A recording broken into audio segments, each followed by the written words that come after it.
Okay, we are live. Welcome to another Facebook Live here at EMSA Education and Migration Services. My name is Santiago Moreno. I'm the marketing coordinator here at EMSA, and today we're going to be talking about the 485 visa changes. There's been some rumors, there's been people talking about like some changes, and I think it's a great idea to talk today with our senior migration agent, Mr. Shannon Semenikow, about these changes. What does it mean for the international students? And yeah, like it's very important to be updated, especially if you want to come to Australia or if you're already studying here in Australia. So we have today here Mr. Shannon. How are you? Great, Santi. Thank you for the introduction there, and g'day to everyone out there in Australia or overseas. So like Santi said, we've got a lot of questions that have come around the new 485 visa changes, some of which have already started, some of which are starting in the future. And it's really important to make sure you get the right information, because there is a lot of chat groups going around where the wrong information might be being shared. And so the reason we decided again to do this Facebook Live, which we did last year as well, or earlier this year as well, was to make sure that everyone was across the changes that have come about. So there's basically three measures that have been announced after COVID, or three main ones that we're going to talk about today. That have been announced that are going to changes to the 485 visa. And like I said, some of these have already happened, and one of the other ones is going to happen starting in July this year as well. So where should we start, Sant? Yeah, and I think that's what you're saying, what you're mentioning is very important, because this is not really new. This was announced probably last December, but I think a lot of those changes are going to kick in July, correct? Yes. So a lot of those changes, or some of those changes, are going to kick in July. Some already started in December as well. So why don't we start with the ones that happened first? So the ones that started in December, for example, is that in December last year, what immigration did is they made an update on the 485 visas that pretty much started happening immediately. And what they did there, originally the first one, was anyone who had studied a graduate work course. So anyone that had a skilled occupation and maybe did a trade course to become a chef, did a trade course to become a carpenter, any of those 485 graduate work, which was an 18-month visa, those visas got increased and they were now granted for a period of 2 years. So it's lucky for anyone that got their visa granted in December, or anyone that's applying for that visa moving forward.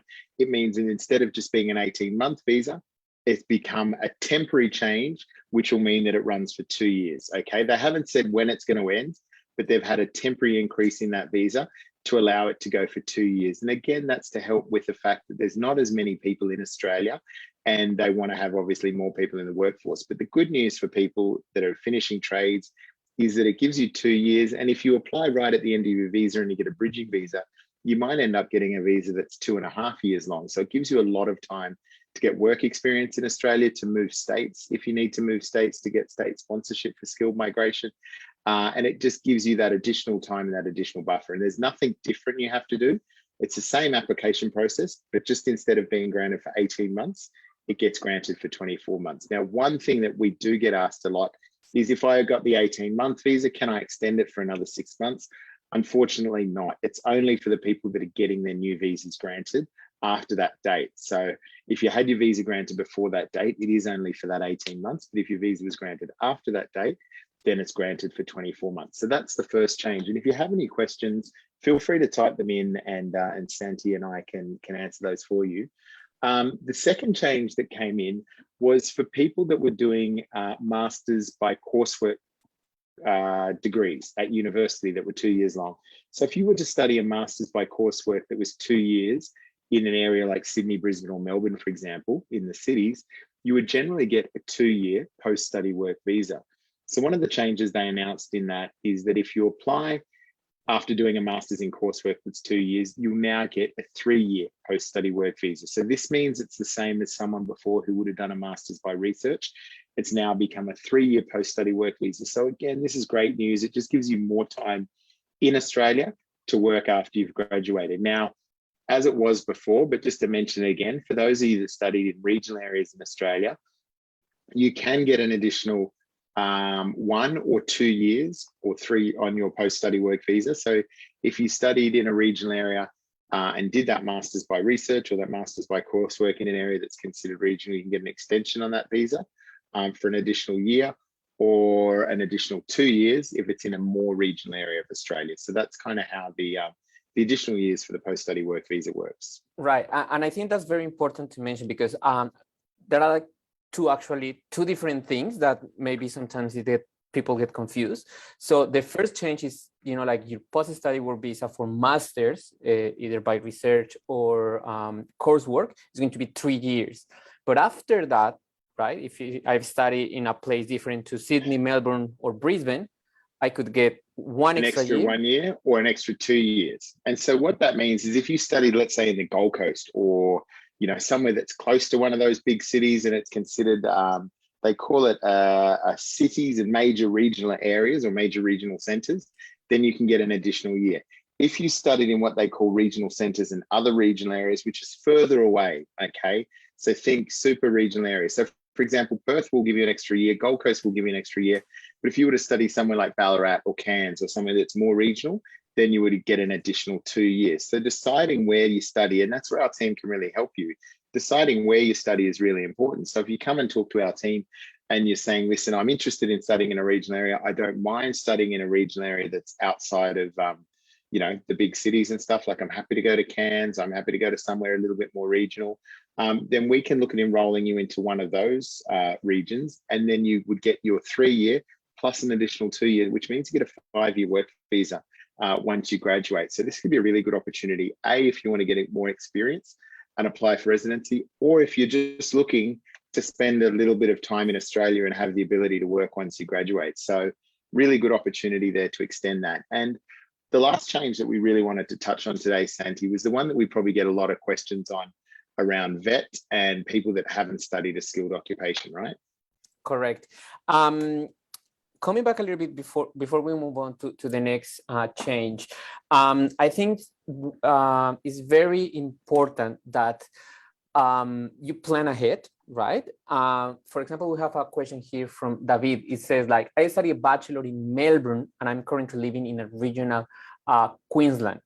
45 granted while I was living in regional area. Can I apply for an extension? No, so it's not for the working in a regional area. It's just for if you studied in a regional area. So it's really important that it's just that initial study bit. But the good thing in your case, David, is you can be looking, as we are, for regional sponsorship. So the opportunities for people to apply for skilled migration increase in regional areas of Australia. So there's additional visas like the 491 visa, the 190 visa, which is also a state-sponsored visa. You're eligible for if you've moved interstate as well. There's also things that are easier for employer sponsorship. So the 494 visa, which is a regional employer sponsorship visa, is possible, and it can have a real pathway to permanent residency independently as well. So there is a lot of benefit to moving regional, even after you've studied, even if it's not to get the additional years on your 485 visa. Correct. And is this change from 2 to 3 years permanent? At the moment, it is. Yeah, I believe it is for the post-study work visas. 2 years, yes, I believe that one will be permanent, and then the other one is a temporary concession. So the previous one that we talked was about, like someone who studied cookery, carpentry, like they're gonna get this 2 years visa now, and yep, but that's only a temporary increase. So they haven't said when that's going to end, but it started on the 1st of December 2021. And it's a concession during the pandemic. So it might last. My thoughts are that it'll probably last until the 30th of June, which is the other visa that we're going to talk about, or the other change that they've made as well. Yeah, so we can talk about that one. Correct. So what's that third big change? Because this is something that I think a lot of students are going to get confused. Maybe another agencies also, they're going to get confused, and maybe they can could have the wrong advice, right? So what's this big third change? So the big change that they've made, and this change, I'm going to start by saying it, I'm going to say it a lot, starts on the 1st of July this year and ends on the 30th of June next year. So it goes for exactly 1 year. And this change is that vocational students when applying for like the graduate work visa, won't need to apply for a skills assessment for that period in time. And what that means is that anyone that studied a diploma, advanced diploma for at least 92 weeks in Australia, and they finish their course before June 2023, can apply for a graduate work visa for 2 years. So there's no skills assessment requirement as part of that. So what that means is if, let's say, I finished my diploma in project management now, and then I was thinking of, or I've started my advanced diploma in project management, and that finishes in November this year, and in total that is 2 years of study, then I'll still be able to apply for a 485 graduate work visa for 2 years, and I won't need to do a skills assessment. So it just means that they've relaxed it again to try and allow more people to stay in Australia and work. But one really important aspect of that is that 485 visas can only be granted once, okay? So you only get one shot at a 485 visa as the main applicant. As a dependent, you can be a secondary applicant another time, that's fine, but as the main applicant, you can only apply once. So what that means is that if you apply for this 485 visa now and you think I'll just study, I'll finish my study, I'll work some more, save some more money, and then I might go back and study cookery or study a master degree, you won't be able to get another 485 at the end of that master degree. So you only get that one shot at getting this 485 visa. So make sure that it counts. But some other tips and strategies is if you, let's say you have a skilled occupation from home, or maybe you've done, let's say, a diploma in hospitality here and you're working as a restaurant manager or something, there may also be pathways that you can take using this new relaxing of the requirements to allow diploma and advanced diploma students to apply, to give you a pathway to permanent residency. So for some people, let's say you've got a diploma in hospitality management, an advanced diploma in hospitality management, and you've been working as a restaurant manager, maybe you could use this 2-year visa to go to a regional area, potentially get a job as a restaurant manager in a hotel, because there's a lot of work around, get a skills assessment, and then potentially have an independent pathway to skilled migration, or maybe even employer sponsorship, because you'll be able to get some more experience working as well. So there are ways that you can use this new relaxing of rules to potentially get your own pathway to permanent residency that we kind of help our clients with. But it's really important to make sure you've got a strategy before you apply for this visa, and don't just apply for this visa and then think I can figure out the other stuff later. Because in most cases, if you do want to look at skilled migration in Australia, in most cases and in most states, they require you to be working in your occupation after you graduate that course. So if you only get the 485 visa once, it means that you won't necessarily have a visa that allows you to work. So for example, in Queensland, once you finish, or once to get skilled migration, you have to be working full-time for 3 or 6 months in your occupation with a job offer for another 12 months full-time in order to apply. Now, while the worker requirements are relaxed for international students, that's fine, it doesn't matter. But when they go back to being normal, or if they go back to 20 hours a week, it'll mean that you might lose that opportunity for state sponsorship if you get your 485 now, and then you don't have the time after your next course to apply for residency. So it really comes down to strategy. There are some really, really good opportunities for you under these new rules. So again, just I guess recapping them, the first one is that if you do a master's by coursework anywhere in Australia, then it's permanently been increased from 2 years to a 3-year visa, which is great, gives you a lot more opportunity to get experience, apply for employer-sponsored visas, skilled visas as well. A temporary increase from the 1st of December 2021 for graduate work stream is from 18 months to 24 months. So that means if you finished a course in cookery or carpentry or any of those other skilled trade qualifications, instead of just getting an 18-month visa, you'll get a 24-month visa, and that just gets granted automatically, okay?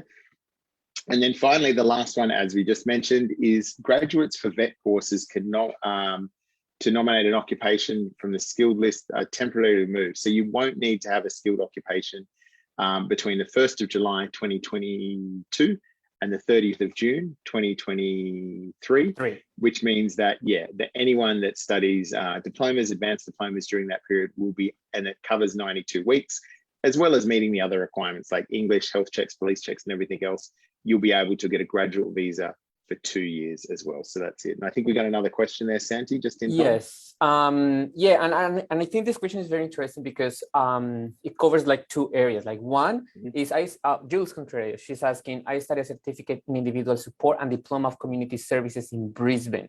Both of them were for 2 years. I finished my studies in March 2021. Can I apply for F5 visa?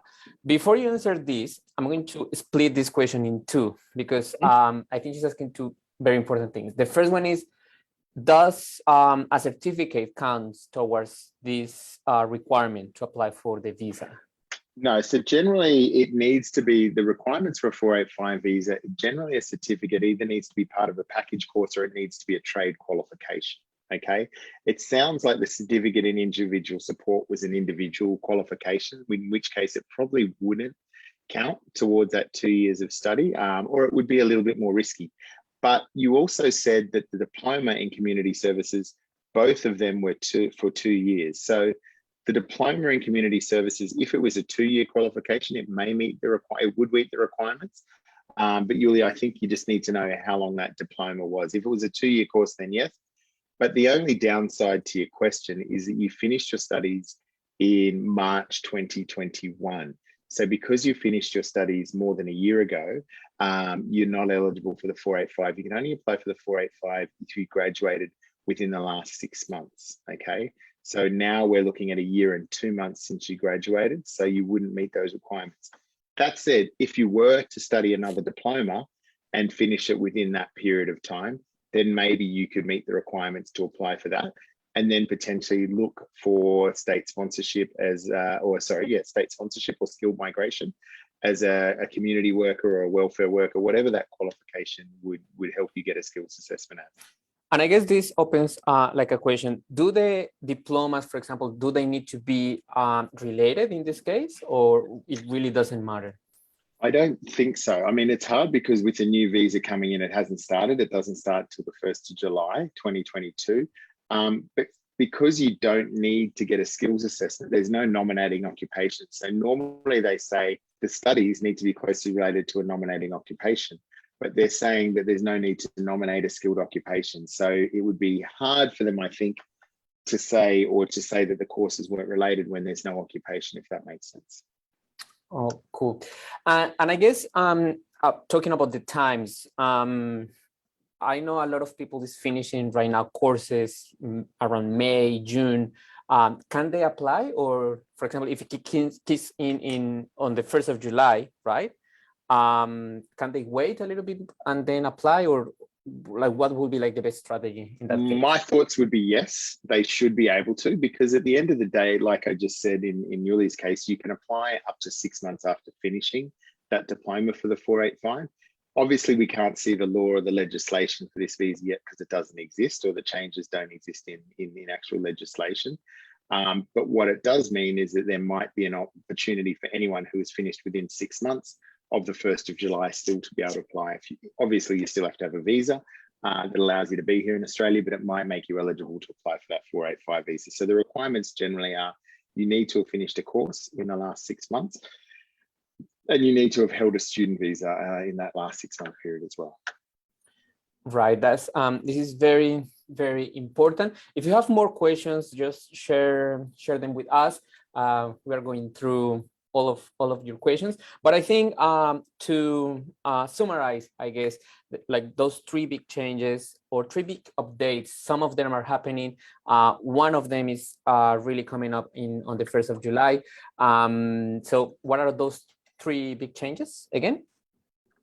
So the 3 big changes are the 3 different visas, or the 3 different, I guess, changes to the 485 visa. The first one being from December 1st, 2021, anyone who finishes a master's by coursework will have their visa extended from 2 years to 3 years. Post-study work visa, you still need to meet all the requirements. But now whether you do a master's by coursework or a master's by research, you're eligible for a 3-year visa, plus additional years if you study regionally. For anyone that's done a graduate work stream, so any trades like carpenters, chefs, boat builders that have done a trade during that period for 2 years, and they apply for their 485 visa after the 1st of December 2021, It's now being granted for 24 months instead of 18 months. So it's a temporary increase of that period of time. We don't know when it's going to end, but if you can apply now, then you're potentially going to get a 2-year visa. And the last requirement, and probably the most important one, is that if you graduate a vet course, any vet courses, diploma or higher, or you meet that Australian study requirement, which is at least 92 weeks, meet the course requirements, then, and you finish a course or you apply between the 1st of July 2022 and the 30th of June 2023, means that you can apply for a 485 visa for a period of 2 years. So there'll be no skills assessment requirement for that visa, which will also make it easier for people who are applying as chefs and other trade occupations as well. You'll still need to do the skills assessment in those occupations. It just won't be needed for the 485 visa. Great. And I think it's very, very important, those changes. We don't have any more questions. I don't know if you would like to talk about the COVID 45 concessions, or we just do it in a different live chat. We'll just share, maybe we'll just share the blog on that one as well, and we'll keep this one short. But if anyone does have questions after you've watched this Facebook Live a little bit later on, feel free to reach out to us and we'd be happy to have a chat and help you on your pathway here in Australia. But thank you very much for your time, Santi. Perfect. Yes. We don't have any more questions. Thank you, everyone who watches live. And I think, yeah, thank you so much. And yeah, talk to you soon in a different Facebook Live. Okay. See you guys. Take care. Thank you. Bye. Thank you. See ya.